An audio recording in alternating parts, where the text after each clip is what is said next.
Beno, Azpi Kultur Elkartean segitzen dugu gaurkoan, eskerrik asko Leire Palacioseri eta hemengo talde guztiari, eta kaixo, Amaia Miranda, eskerrik asko. Kaixo, egunon, zuri. Zelan zaude? Ondo. Ondo? Pozik. Zure lan berriaren inguruan berba egiteko asmoz? Bale. Beno, konta iguzu, duela gitzi atera duzula zure singela, Será Mejor, deituriko singela, diskan egongo den single bakarra dela, ezta? Bai, hori da. Eta nola izan da harrera prozesue edo? Nik ez nuen singelik egin nahi, ze uste dut azkenean, nire lantzeko, diskoak lantzeko era globala edo, disko bat pentsatzen dudanean ez dut pentsatzen abesti bakarra, baizik eta bidai osoa. Orduan niretzat abesti bat hortik ateratzea eta ez dakit bakartzea eta holan entzutea egitea ez zait gustatzen, baina azkenean da beti sokatira bat industriarekin eta erabaki behar duzu, nire ikusteko era hau da, baina ze tokian nago proiektuarekin, ze egin dezaket. Eta orduan hori ikusita erabaki nuen, hasieran ez nekien ze abesti izango zen singela, eta ez nuen bideokliperik egin nahi, baina orduan Serafina Ventura eta Felix Armengolen lana ezagutu nuen. Haiek Bartzelonan bizi ziren eta ikusi nuen beste bideoklip bat egin zutena, Bitara taldekoa, eta ikusi nuen eta liuratu ninduen, oso bideoklip polita egin zuten. Eta orduan hori ikusita izan zen, ez nuen bideokliperik egin nahi, ze uste dut bideoklipak askotan egiten direla publizitatea bezala, industriaren esanetan. Bai, eta ez dagoela prozesu artistiko sakonik han, eta horregatik ez nuen egin nahi, baina haien lana ikusita gogoak piztu ziren berriz hori egiteko, eta idatzi nien. Eta orduan idatzi nien eta esan zidaten, gogo handia daukagu zurekin lan egiteko, baina Berlinera joan gara bizitzera. Eta orduan esan nuen, Berlinera joango gara bideoklipa egitera. Eta orduan hori, disko osoa bidali nien, eta esan nien aukeratu nahi duzuena. Disko entzun eta nahi duzuena egin, daukazue libertate osoa. Azkenean nahi nuen hori artistikoki zeo zer gertatzea bertan, ez izatea enkargo bat edo, baizik eta haien ikuspuntua ere hor agertzea, eta orduan hori, disko osoa bidali, eta haiek aukeratu zuten Será Mejor. Orduan hori, azkenean ikusita, single bat egin behar dugu, baina emango diogu hori ikuspuntu artistikoa, pentsatu nuen musika egitea horretarako. Orduan singlea bideoklipa badauka musika bat, ez dagoela diskoan egongo. Bai dago abestia diskoan egongo dena, baina ere badago musika gehiago, bakarrik dagoela bideoklipan eta ez da egongo diskoan edo inon. Eta orduan, hori, sortu dugu gauza bat, daukala bere gauza propioa, eta ikusi dezakezula bakarka eta zentzua daukana. Bueno, eta gainera, zentzu berri bat gehitzen diola, ezta, sinema mundutik edo, haiek garatu zuten gidoia, edo ez dakit nola esan, gidoia guztia, eta gero, zuzara protagonista, bideoko protagonista, estetika oso eder batekin gainera, baina zauz bakarrik, ez dakit lagun bat egin duzu, nola izan da, Anabelekin izan duzun harreman hori, eta nor da Anabel ere, ez dakienarentzat. Bueno, Anabel behi bat da. Eta hori zen hasierako ideia, baina azkenean, haiek oso argi ikusi zuten, disko osoa heriotzaren... Heriotzaren inguruan edo... Bai, baina ez da heriotzaren inguruan, baizik eta nola hartzen dugun heriotzaren zera. Nola hori jakinda hobeto bizi algaren. Hori buruz doa diskoa. Orduan, haiek nahi zutena egin zen hori bideoklipan sartzea. Ideia hori bideoklipan garatzea, eta hartu zuten abesti bat, ez duela hori buruz hitz egiten, baina hori zen haientzat disonantzia hori edo interesgarria zen, eta orduan bideoklipa azkenean da hori behia heriotza da, edo hori zen idea, nik badakit ikusten duzula bideoklipa eta ez duzula hori ulertzen, eta hori ere polita da ez, azkenean zuk zure gauza ikusten duzu, baina hori, behia heriotza da, eta agertzen denean nik heriotzetik, ez dut hori onartu nahi hori da, eta orduan hasten naiz korrika egiten edo hortik aldentzen, eta azkenean ikusten dut hori ezin duzula ez egin, eta hori dela gertatuko dena, eta orduan azkenean entregatzen naiz hortara, eta hori da garatzen dena bideoklipa. Ukaziotik onartzera arte, ez da? Hori da. Gainera bai diskaren atzean dagoela zure amamaren heriotza, ez dakit horren inguruan pizkat berba egin dezakezun, suposatzen dut zuretzat ere sormen prozesuan lagundu zaituela, eta... Bai, hori da, azkenean nik diskoak egiten ditudanean ez dut erabakitzen zeri buruz joango diren. Prozesuan zehar ikusten dut, bale, honi buruz hitz egiten nago. Ez da zeo zer erabakita baizik eta agertzen dena prozesuan, ez da. Eta orduan, prozesuaren barnean nengoenean, nire amamaren heriotza gertatu zen, bera laugarrena izan da, hau da, Aitite, Amonen eta guztien laugarrena joan dena, eta orduan niri ere beste toki batean jarri nau, orain ez naiz, orain bakarrik alaba naiz, ez da. Eta hori, rol aldaketa hori nola kokatzen zaitun familian eta ere munduan, erabatean, asko hunkitu nau eta orduan abesti askok horren inguruan dira ere. Hori izango litzateke haririk nagusiena orduan. Bai, berez badago abesti bat berarentzat eta bere sugaldean grabatuta, eta bai, oso prozesu polita izan zen. Asko gustatzen zaizu baita ere hori leku ezberdinetan grabeti, ez da? Ez dakit zer lekuak berak inspiratzen zaituen edo gero soinuaren kontu bat den, zuk nola ulertzen duzu hori? Gauza asko daude hor, azteko asko gustatzen zait abestia sortzen denean grabatzea. Ez itxarotea hilabete pare bat edo abestia sortzen denean badauka xarma bat, ez duela izango inoiz gehiago. Ordan asko gustatzen zait hori, momentu hori harrapatzea, eta horregatik askotan etxean grabatzen dut, sortzen dudan bitartean ikusten dut sortzen nagoela eta orduan mikroa jartzen dut eta grabatu egiten dut. Baina gero badaude abesti batzuk bere istorioarekin hori balioa daukala tokira joatea grabatzea. Eta orduan amamaren abestia bere sukaldean grabatzean niretzat importantea zen. Azkenean da argazki bat egitea bere sukaldearen soinuari eta niretzat hori badauka balioa. Argazki soinudun bat. Bai, hori da. Ze polita. Egia da, salto bat egingo dut, baina Output izan zala EP bat atera zenuena pandemia garaian, ostean, baita ere bertan uste dut grabatu zenituela leku ezberdinetan, eta baita zure lehenengo diskan ere egin duzula hori. Output grabatu nuen gurasoen etxean, nengoen konfinamendua pasatzen, orduan dena dagoan grabatuta, baina gero egin nuen 2 urte beranduago joan nintzen baso batera eta grabatu nuen versión extendida edo. Baina lehenengo diskoan, Cuando se nos mueren los amores diskoan, bai, badago, abesti bakoitza dago, nengoen tokian grabatuta, hori, abestia sortzen nuen dudanean, grabatzen dudanez, azkenean da nagoen tokien. Eta batzutan da nire etxean, lagunen etxean, gurasoen etxean, eta bai. Niretzat oso interesgarria da, musikaz aparte gertatzen dena, orduan, nik beti toma osoetan grabatzen dut, ez dut inoiz mosketa egiten edo, orduan, toma osoan grabatzen duzunean, batzuetan kaleko soinuak agertzen dira edo etxean gertatzen diren soinuak agertzen dira, eta niretzat hori oso interesgarria da, hor entzutea eta geratzea. Eta orduan, kasik bilatzen dut beti. Eta hori aukeraketa pertsonala da, ez dakit artista askok egiten duten edo ez, beste batzuek nahiago dutelako soinu guztiz depuratu bat, ez da perfektua edo, zu ezara horren oso lagun edo? Ez, nik uste gaudela sortzen sozietate bat dena perfektua dena.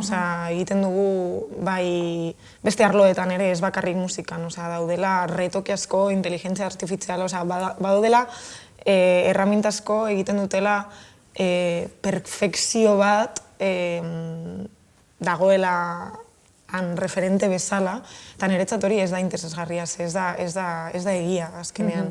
Orduan, nirekin pakean jartzen nau, eta ere munduarekin azkenean ustea hor errealitatea, eta errealitatea badauka bere akatzak, badauka aristak, badauka eta niretzat hor dago hunkitzen zaituena. Eta, benetan organikoa dana, eta gero Ramon Zumitrenkok esaten duen moduan, akatza da bidea, akatz hori erakustea. Hori da. Ez dakit, hauskortasunarekin harremanduta ere badagoen alde batetik beste zentzuan dagoen perfekzio pizkat ortopedikoa ez, baina ez dana oso benetazkoa eta hemen guztiz kontrakoa. Gero zure diska irtengo da martxoak 22an, Mientras vivas brilla, eta pizkat irudiaren inguruan berba egiteko ere, azkenien lortu dugu momentu zure aurpegia ateratzea, naiz eta pizkat borroso dagoen, baina bueno, hau ere zuretzat prozesu bat izan da, badakit gainera laguna garelako, beraz, zonde guzu, norbaitek aurreko dizkan ez dakienarentzat zure ama agertzen da, gaztetako argazki baten, baina bizkarrez. Orduan, bueno, hein batean zu agertzen zinen, baina ez, orain ja, zure hurrengo portada honetan, bai agertzen zara berriro ere korrika, heriotzaren kontu horrekin.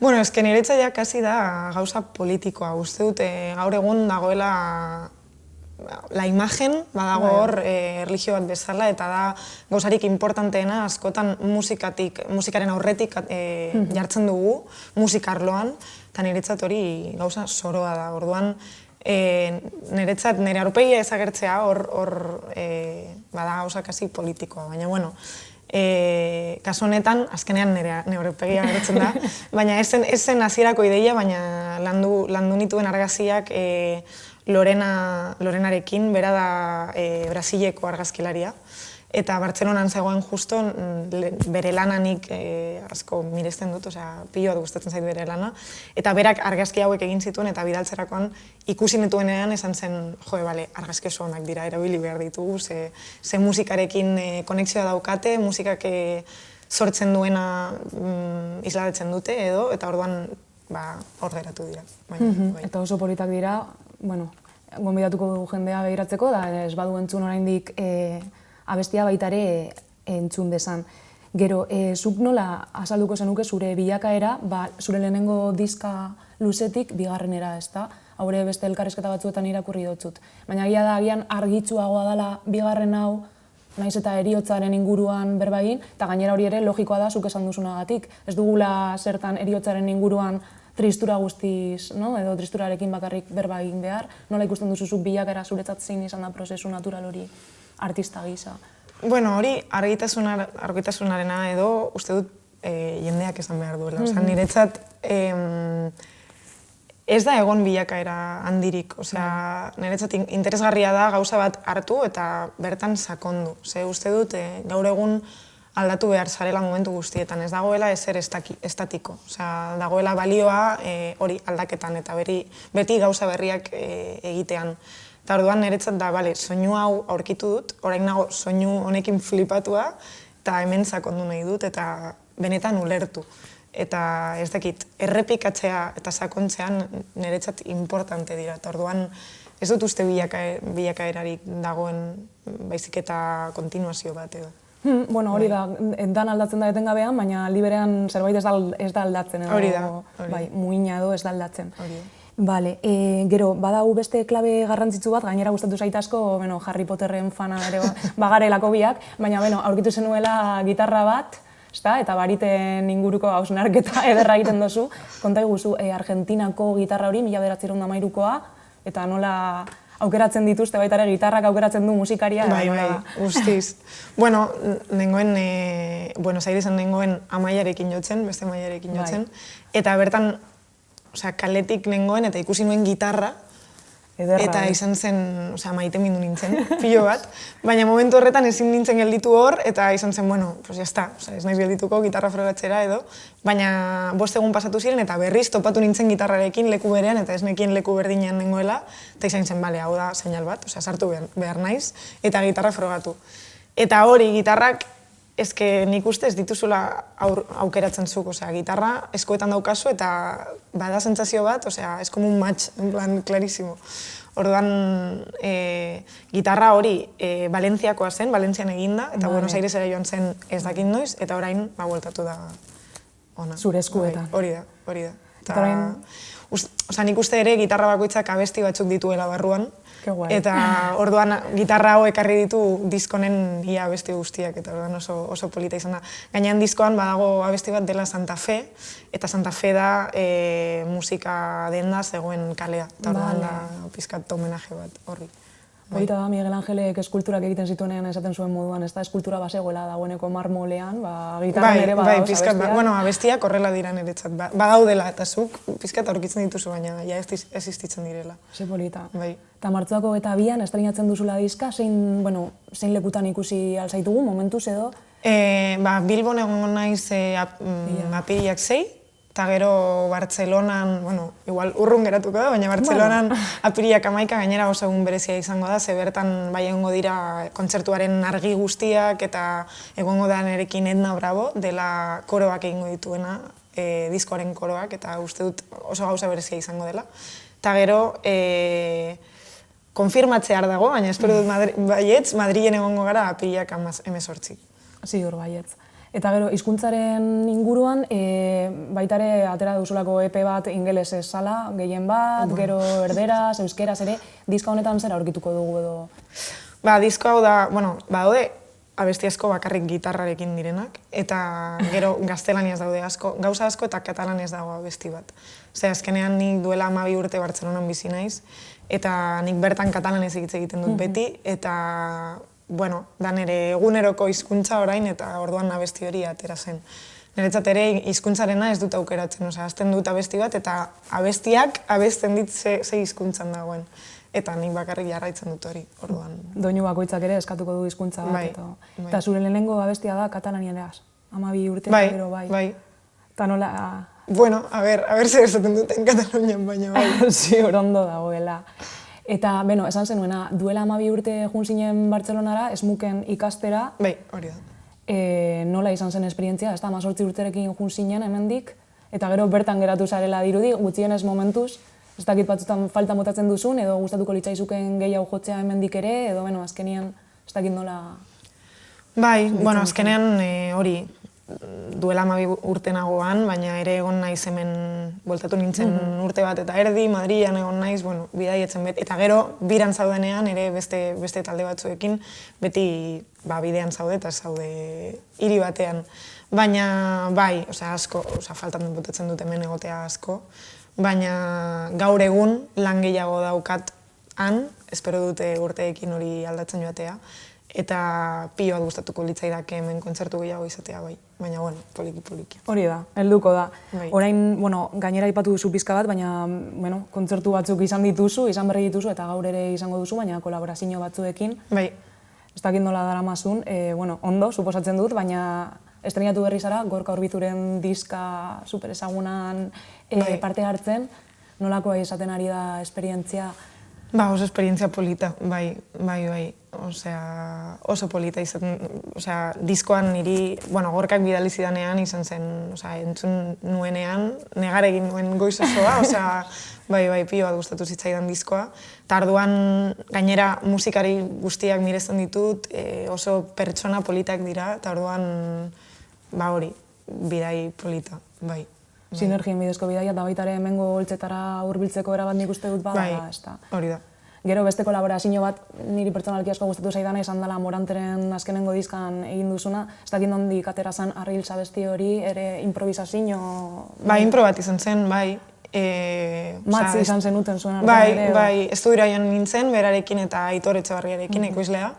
Eta, Ibanek zeukan ideia bat, baina, hasi ginen jotzen eta hor geratu da, han gertatu zena. Toma bakoitza ezberdin zen, bidai ezberdina, eta, hau aukeratu zuten azkenean, eta, bai, Iban asko miresten dut, eta oso, gauza polita izan zen hori egitea, bai.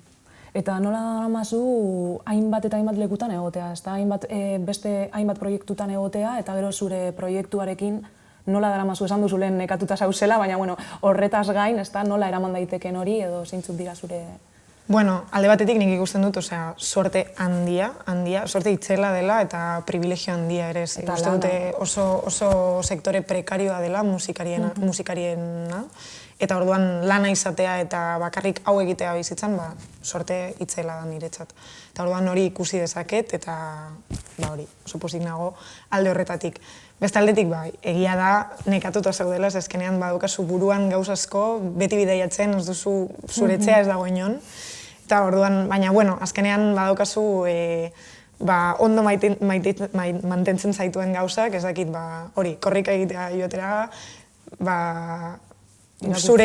irakurtzea, zure momentuak izatea, aurkitzen zara azkenean prozesu horretan, eta, Egia, uste dut pasadan urtean izan zela, edo duela 2 urte, gero Amaia Romerorekin ere kolaborazioetan zabizela, Eta, klaro, ezken gogoratzen dut BBK Lifeen jo zenuenean, aurkeztu zintuela, bueno, beti aurkezten zaituzte, egin beharreko gauza bat dela, baina aurkeztu zintuela, nolabait esateko, hemengo Bilbokoa da, edo Leioakoa da maila, eta hemen oholtza gainean dau jotzen, eta, klaro, hainbat eta hainbat urte, egon zarela hor azpian, ez da, arratzaldeko bostetako kontzertuetan eta guztian, bai, horrezatik nola sentitzen da, nik ikusi zintudan betik, baina hori...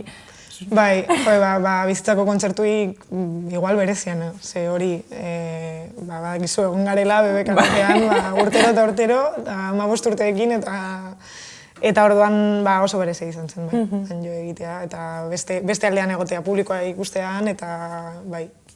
Identifikazioa, baina beste alde batetik.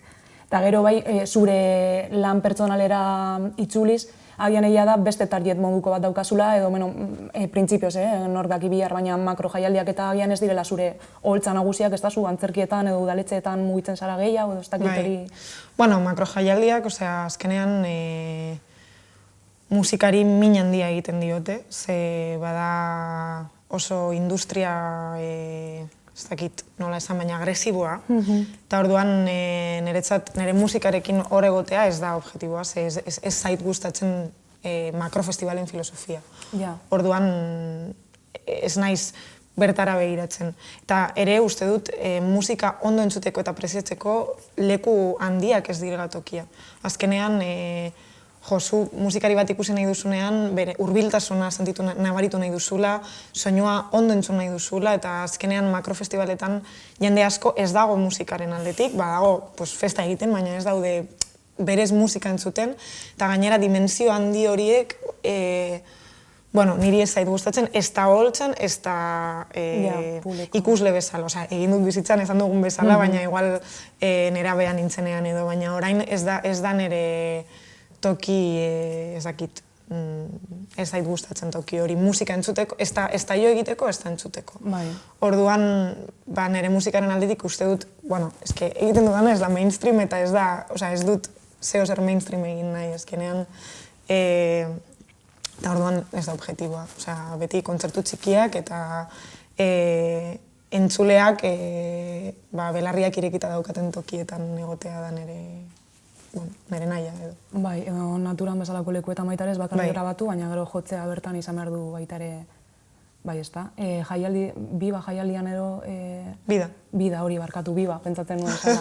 Hor ere badira kanpoko eszenatokiak eta... Bai, baina bida jaialdian badaude eszenatoki txikiagoak eta bai sortzen dute entzuteko egoera bereziak, eta orduan, niretzat beste egoera batean zaintzen dute edo hori. Baina, jaialdi bat da ere, ere gertatzen dira jaialdien egoerak. Bai, eta paradosak esan duzulako, makro jaialdiak agian inork ez ditu oso gustuko, egongo da jendea baietz, baina agia da agian artista batzuk bakarrik ikusi aldituzula makro jaialdi batean, baina beti ere bestela aukeratuko duzu beste lokal txikiago bat edo horrelakoa. Bale, momentu honetan, apustua egiten ari zara guzti zure musika karrera nolabait bultzatzeko, eta, klaro, esan duzuna, sektore prekario bat izan da, zailtasun handiak dauz, edo zu, hainbat eta hainbat urte daramatzazu eta hainbat geratzen zaizkizu, baina nola ikusten duzu zure egoera orain egonkorra dagoela edo... Bueno, ez da profesioa edo, ez da egonkortasunean dagoen profesioa. Azkenean beti egiten dituzu proiektua, eta naiz eta bira handian egon, urteko bira bat edo 2 urteko bira bat da, eta gero berriz lana bilatu behar duzu. Orduan beti da horrekin lasai egotea, edo horrekin lasai egotea ikastea, edo. Baina, nik uste hemen oraindik lan asko falta dela, beste herri batzuetan edo badaude beste lan egiteko erak musikarloan, eta nik uste hemen oraindik daukagula asko ikasteko. Ze musika sektorea oso prekarioa da. Kultura sektorea orokorrean gainera, badirudi batzutan gai berdinaren inguruan eritzen garela, baina era positiboan berba egitearren, zer egin dezakegu edo zer egin daiteke hori bultzatzeko? Ez dakit. Ez daukat erantzunak. Barita magikorik horretarako ez. Ongi. Gero, erreferente kontuak ere, ez dakit, uste dut garrantzitsuak direla, gainera zuk behin baino gehiagotan aipatu duzu, ez da emakume gitar jolea izan da, edo gitarrista, hasiera baten agian ez zeudela hainbat erreferente, ez dakit zu ikasten hasi zinenean, nora begiratzen zenuen, garrantzitsua iruditzen zitzaizun ereduak izatie? Bueno, hori zaila izan da, hori nik ikasten nuenean, nire referenteak gizonak ziren gitarra arloan, ez neukan gitarra elektrikorik jotzen zuen emakumerik ikusteko edo, ez neukan garai hartan referenterik, eta hori sufritu dut erabatean, azkenean egiten duzu zeo zer, esaten duzula, ostras, igual ezin dute egin, ez daude emakumeak hau egiten. Zeuden, baina nik ez nituen ezagutzen. Ez zeudelako ikuspuntuan edo, eta, bueno, hori garrantzitsua da nik uste sortea daukago orain, ze gero eta emakume gehiago daude oholtzetan, oraindik asko falta da. Baina, bueno, sortez, gero eta gehiago, eta orduan nik uste hori orain diren neskei, seguru balioa izango dio haientzat, ze ikusiko dute referenteak edo oholtzetan, eta hori oso importantea da sektorea aldatzeko. Eta Katalunian dinot, Katalunian ezagutzen duzulako gehiago bertan zauzelako, baina nola ikusten duzu gazteria edo nola datorren sorkuntza? Bueno, gero eta emakume gehiago daude. Gero eta emakume gehiago daude oholtzetan, musika eskoletan, baina gero ere, justo lehen hitz egin dugu ez da kafe hartzen, musika eskoletan daudela emakume asko, baina gero oholtzetan batzutan ez dituzu ikusten, baina, bueno, pizkanaka uste dut gero eta gehiago daudela, eta gero eta gehiago dago hori, kontzientzia hori, baina, bueno, oraindik asko falta da. Eta gainera, bueno, gauza delikatua dela, erabatean, ze askotan niri deitzen didatenean, eta da, en plan, bale, deitu didate, emakumea naizelako, ez da, ez nire musika balioagatik, edo, eta orduan, bueno, gauza, ez da gauza arraza hori. Ze, uste dut, beharrezkoa dela ikuspuntu hori, hau da, emakumeak deitzea emakumeak nahi ditugulako, oholtzetan, baina ere askotan ez bakarrik horregatik. Nik deitzen didatenean ez emakumea naizelako, baizik eta nire musika entzun dutelako generoaz aparte, sorpresa handia da. Eta hori importantea da ere, ez egitea bakarrik ikuspuntu horigatik. Hori da. Baina Kristina Rosenbigek, txarto ezalduta bizena, baina bera, diosa bikinga hori, aholku bat eman zizun honen harira. Ez aituztela deitzen emakumea zarelako zu kontatu zenidan. Kontatuko duzizut, Mercedes. Ez que aholku hona iduitzen zait. Bai, azkenean, nik hori kontzientea nahi horrez, baina berak esan zidan, azkenean, deitzen dizutela horregatik, baina musikari ona zarelako, ez bakarrik horregatik, bai, hori egia da. Baina espero dut egun batean ez deitzea horregatik, baizik eta musika entzutea eta bionbo bat egon galitzu ezala. Berdin ematean nor dagoen atzean, ez da. Baina oraindik egoera horretatik oso urrun gaude. Kupoa beharrezkoa da. Bai, hori da, bai. Agian ez da, konponbiderik obrena, baina trantsizio horretan bagauz. Eta gero adibidez, orain Verso Safiko zen ere, zauzela kolaboratzen, oso diskaderra dela baita ere, emakumeak sarie guztiak. Bai, ez dakit oholtza gainean zein kanpoan. Bai, soinu teknikaria gizona da, baina argi teknikaria bukina egiten duena, road managerra denak emakumeak gara eta oholtza gainean ere. Hori ez izen Kristinak egin zuelako antzerki lan baten musika, eta orduan musikariak ziren musak, Zaforen musak edo, eta orduan emakumeak izan behar ziren, eta Kristina egin zuen oso lan polita, ze deitu zituen emakume asko, ezagutu zituen emakume asko, eta hori, horrekin egin zuen como una base de datos gigante, en plan emakumeen ez dakit, eta orduan horren bira egin du orain, eta denak emakumeak gara, eta oso energia berezia dago eszenatokian, oso energia ezberdina gizonak daudenean beste gauza bat gertatzen da. Oso indartsua dirudi, garrak ikusi ditut argazkiak momentuz, baina oso indartsua dirudi bertan sortzen da. Bai, akelarre bat bezala. Bai, hori da, bai. Eta gero zure diska berriro ere, Mientras vivas brilla, martxoako 22an estrainatuko dena, oholtza gainean eramango duzunean, zein talderekin egongo zaren badakizu edo... Bueno, printzipioz bakarrik egongo naiz, beste diskoan bezala, niri asko gustatzen zait bakarrik jotzea ere, da oso ezberdina taldeetan nagoenean edo beste artista batzuekin nagoenean, beste esperientzia bat da, baina bakarrik egiten duzunean bidaia, gertatzen dira gauza batzuk ere zure gorputzan eta buruan eta beste bidai bat da, eta oso interesgarria niretzat. Orduan hori mantendu nahi dut, baina ere formato handiagoa, txikia izango da ere, baina handiagoa egin dut hori Edna Braborekin esan dute lehen. Bera nire ikaslea zen eta orain nirekin dago jotzen, oso prozesu polita izan da. Eta, bueno, azkenean diskoa da gitarra, hotsa eta koroak, eta bera koroak egiten egongo da, eta gero argi proposta oso polita egongo da, Isa Calderonek, Isabel Moral egindakoa, eta hori, bai, uste dut ondo egongo dela. Estreinatzeko gogotsu egongo zara. Bai, urduri ere, baina bai. Bueno, bai, hori urduritasun ona da. Bitartean beste bolo batzuk ere izango dituzu kentzeko. Vale, eta gero, bueno, bai, aipatze harren, claro, beste, bueno, ez dakit ze bideoklip gehiago ez dituzu egingo eta horretik ez dituzu. Bueno, bai, aurreko diskaren bideoklip hori egin zenutena, zein zen izenburua bestiaren? Cuando se nos mueren los amores, zen singela ere, bai. Bai, singela, bale. Horren inguruan, bueno, bideoklipa barkatu baita ere, era nahiko intimoan grabatu zenuten, ez da? Orain ja... Bai, duela 2 urte, bai. Polentxik zuzendaria izan zen, Polentxi, eta... Musikaria dela ere, bai, bere proiektu elektronikoa dauka, Reigmel izenekoa, orain aterako du zer, ez dakit noiz izango den, baina uste dut martxoan apirian, eta oso proposamen interesgarria da.